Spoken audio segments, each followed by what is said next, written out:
We were coming to the end of the summer holidays, and me and my friend Paul would occasionally meet up. One day, he suggested we go to an old church at the bottom of the road. It was an oldish building and hadn't been used in years.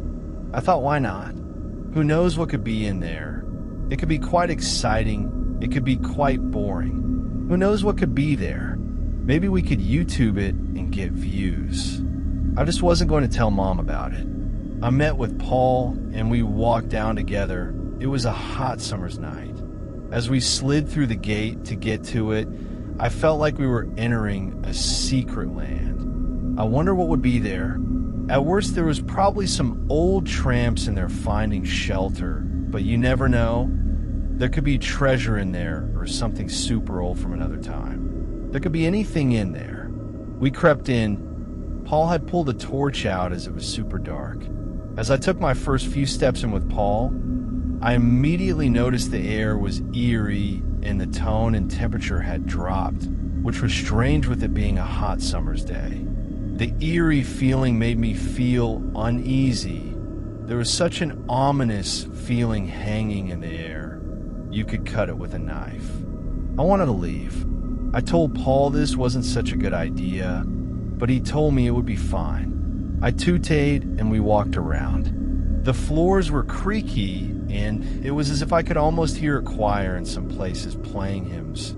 However, it would cut out and then appear again. It made me feel on edge.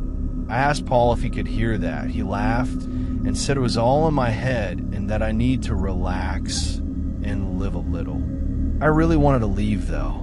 We walked along the chairs and across the pew into the back of the church, which smelt even worse. There was a heavy feeling in the air that I couldn't describe. It just all felt very off. I said to Paul that I think we've seen enough, however, he insisted to only go a bit further, and then we can leave. Something I noticed was that everything in the church was super old. It must have been a lot older than it looked, that's for sure. The back room had an old-style camera in there and some super old suitcases that looked like they were from another time. How old was this place? The next strange thing we noticed was that amongst all these old trinkets, there was a brand new freezer.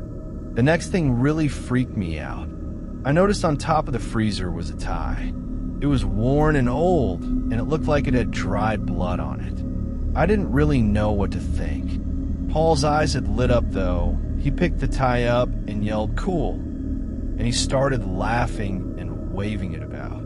He then kept telling me to open the freezer. He kept egging me to open it. I told him no and that if he wants to open it, he can. We both egged each other on to open the freezer, and in the end, he had opened it. Paul had lifted the freezer lid, and then we both froze in silence at the open casket of the freezer. We both stood there in shock. I tried to move, but I couldn't. I tried to speak, but my throat was still as my eyes fixed on the vision. There was a pair of legs peering out. It was a young man's legs. He looked about the same age as us.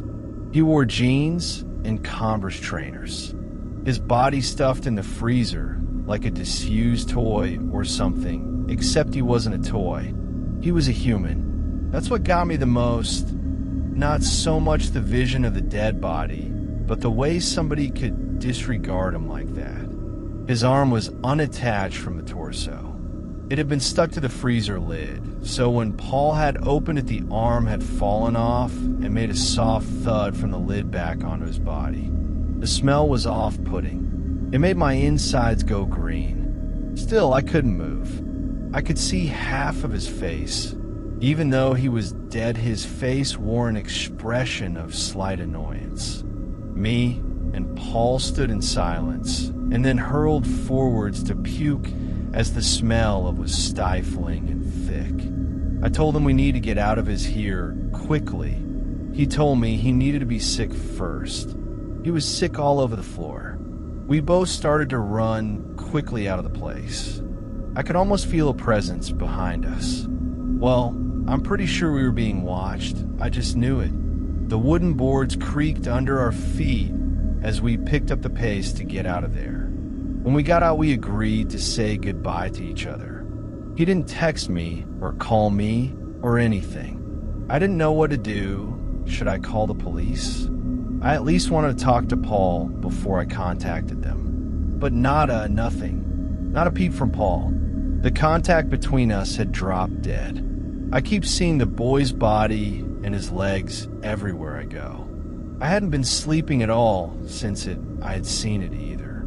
I was constantly on edge and felt a weird sense of guilt for some reason, even though I had done nothing wrong. The days with no contact between each other had passed, and we eventually saw each other at school. I could tell he didn't want to speak to me, as he was avoiding me, but he nodded at me when we made eye contact in the cafeteria at lunch, and we eventually had to sit with each other during a class discussion to which we spoke to me. It wasn't really a chat, though. It was more as if we were exchanging sentences with other, and that was it. There was no warmth between us. He seemed very cold. I chased him up at the end of the day, to which he nodded at me again, and we eventually started talking to each other as we walked out of school together. He asked me what I've been up to. I told him I had just been playing Call of Duty. He told me he had too. He spoke to me like nothing had happened, but there was something different in his tone and the look in his eye. He was talking to me as if he had too.